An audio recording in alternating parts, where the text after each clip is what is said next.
Allen is present. Councilmember Hauser, Vice Chair Hauser is here. Councilmember Mendez is here. Councilmember Sepulveda is here. Councilmember Sledge is present. Councilmember Suara is absent. Councilmember Taylor is here. Councilmember Toombs is here.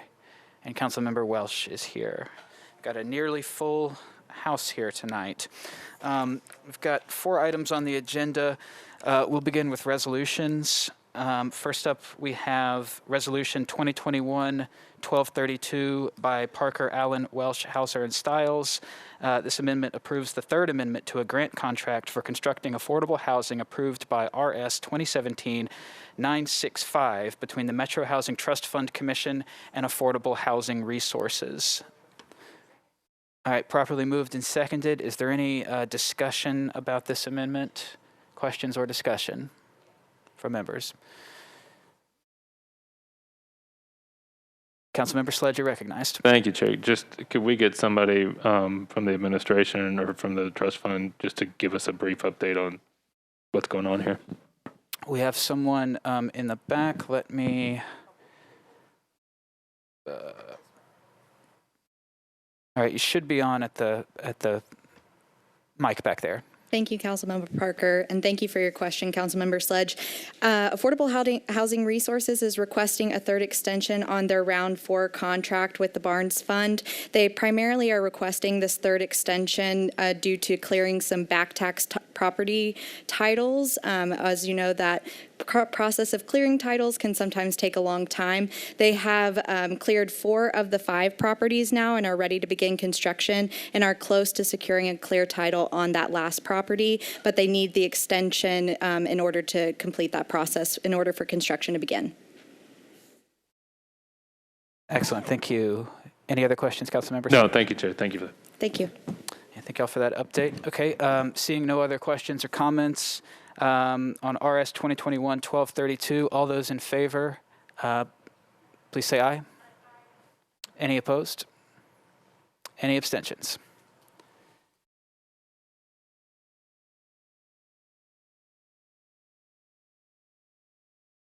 All right, next item is Resolution 2021-1239 by Sledge, Parker, Allen, and Welsh. This resolution authorizes the Metro Development and Housing Agency to negotiate and enter into a pilot agreement and accept payments in lieu of ad valorem taxes with respect to a multifamily housing project located at 101 Factory Street, known as Chestnut Hill.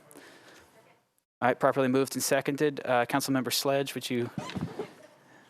Yeah, sure. This is one that I'm excited about in the district. So this is a property that we rezoned earlier this year to an SP.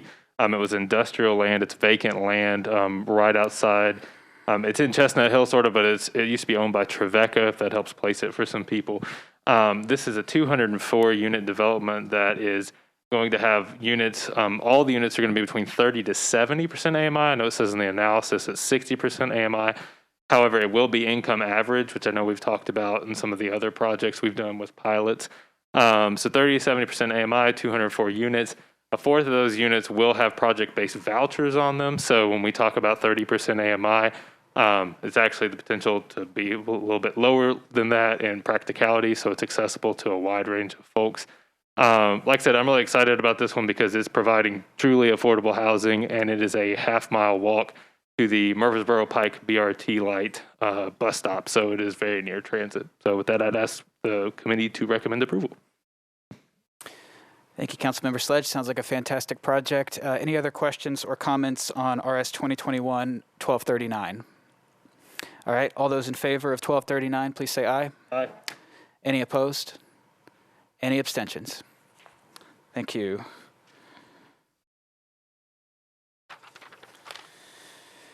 All right, bills on second reading.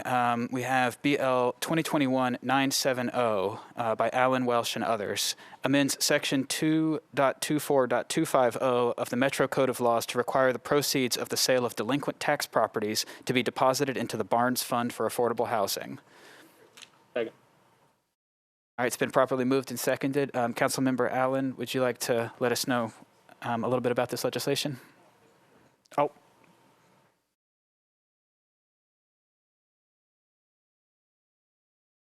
Should be on. Thank you, Mr. Chair. There are properties that come up through delinquent tax sales. If we can, we use those to build on the Barnes Fund, but there are some that are determined to be unbuildable. And up till now, then we just put those back in and we sell them and the money goes into the general fund. So there have been a couple that I've tried to rescue and get things built on, and the nonprofits have assured me that Trail Web really knows what he's talking about, and if he says they're unbuildable, they are unbuildable, but it does create the possibility of a second source of funding for the Barnes Fund, regardless of what happens. And so the suggestion was made that we simply direct the proceeds of property that are sold through the delinquent tax sale directly into the Barnes Fund. So I've gotten enthusiastic support on this. Thank and you, I ask for your votes. Thank you, Councilmember Allen. Councilmember Mendez, you're recognized. Thanks. I'll say at the front end, I fully expect to be on the losing side of this vote, and I don't know if I'll convince anybody, but I'll make my pitch anyway. This falls in the category of us putting little plugs in the general fund, and we did it to the tune of $2.5 million a year for historical renovations. We're about to do it for about $2 million a year for emissions testing. Inflation is running $25 million a year per 1% of inflation. We don't know what the value of this is out of the general fund. And there was another one. We just got the memo that we got about the capital spending plan last Friday reminded us that there's some $25 million a year worth of operating funds for MTA that are coming out of one-time or maybe two-time federal relief funds. So after 22-23, there's $25 million worth of additional operating expenses just to maintain the same level of bus service. And after you add all that up with one-off funding for MTA and these other programs, we're up to about 10 cents worth of property taxes that we've guaranteed have to be raised within a couple of years. And this is a great idea. Of course we should fund the Barnes Fund, but I philosophically believe that we should have all the revenue come into the general fund and allocate it and see what our needs are, set the tax rate in the right spot every several years. And this is one measure in a litany of things where we're deciding on a one-off basis outside the context of budgeting, outside the context of setting the tax rate to pull money for special purposes out of the normal budgeting process. And I don't think that's a good idea. So I'll be respectfully a no with the understanding that this probably does have widespread support. Thanks. Thank you, Councilmember Mendez. Are there any other comments or questions on this one? Councilmember Allen. Thank you, Mr. Chair. If Trail Web or someone from Property Division is in the back and could just give us an idea of what that amount might be, it's not expected to be anywhere near the $2.5 million that we've done to other things. And if they're not there, then I can try to get that information. I appreciate what Councilmember Mendez is saying. I think we do need to be fiscally responsible.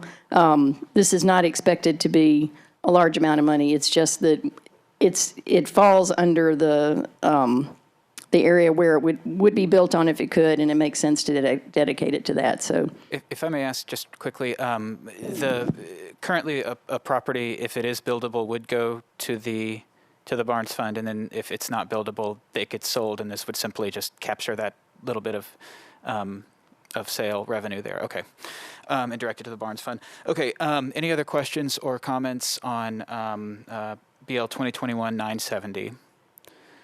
All right, let's take a vote. All those in favor, say aye. Aye. Aye. All those opposed? Any abstentions? All right, I got 8 in favor, 1 opposed. All right, and last item on our agenda on second reading, we have BL 2021-971 by O'Connell, Evans, and others. This amends Title II of the Metro Code of Laws to create an Office of Housing and Homelessness. Lead sponsor is Councilmember O'Connell. So with a motion and a second, I'll go to Councilmember O'Connell. Oh, my apologies. I'm still getting caught up back here. Councilmember O'Connell, you're on. Thank you, Mr. Chair. This bill, I requested kind of the start of the draft back over the summer. We've had obviously a lot going on in the areas of housing and homelessness both. And this also is derived in part from, I know, some of the discussion, including recommendations in the Affordable Housing Task Force. And I think this approach is still very much worth strong consideration. I think where we are with the discussion, though, I know I've had a lot of, obviously, support. I'm grateful to colleagues who have supported this.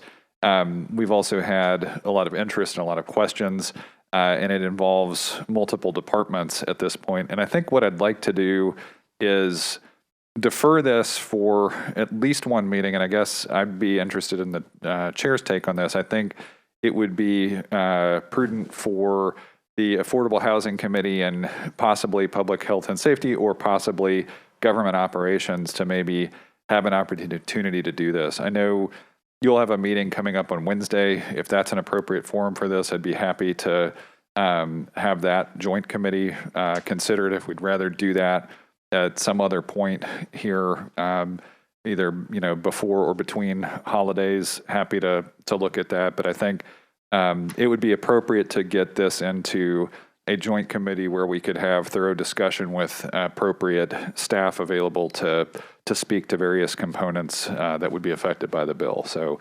happy for committee members to weigh in here, or Mr. Chair, if you've got ideas about how you want to participate in a joint committee. Thank you, Councilmember. So for those of you who don't know, on Wednesday we've scheduled a joint committee meeting of Affordable Housing and Social Services, or Human Services. I'm afraid I might have that mixed up there, but we've got the chair of both those committees present. I'm present. I think that's a great idea to put this on the agenda for Wednesday's meeting. And if the chair, Councilmember Welsh, Chair Welsh, if you would let us know your thoughts on hearing this at that committee meeting on Wednesday. I think that would be an excellent addition to our agenda on Wednesday. Our guest on Wednesday is Judith Tackett, who was the former director of the Homeless Impact Division. So I think it's appropriate to have her as part of this discussion also, because I think she has, given her historical knowledge, a lot to add. Okay, fantastic. And so I agree. We'll add this to the agenda for Wednesday's meeting.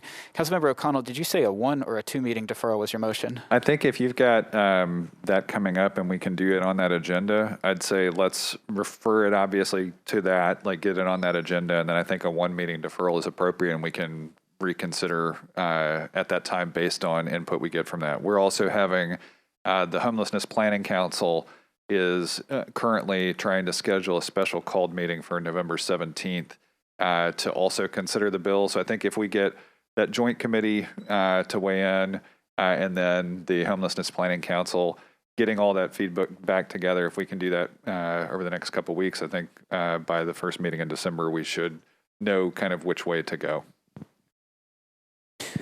Okay, so I believe the motion is for a one meeting deferral. I'll move specifically for a 1 meeting deferral with an intent to refer to that joint committee. All right, so we've got a motion for a 1 meeting deferral on BL 2021-971 with intent to refer to the Wednesday special committee hearing. Any discussion on that motion? All right, all those in favor of the 1 meeting deferral, please say aye. Any opposed? Any abstentions? All right. Well, that concludes the Affordable Housing Committee meeting. Budget and Finance is up next.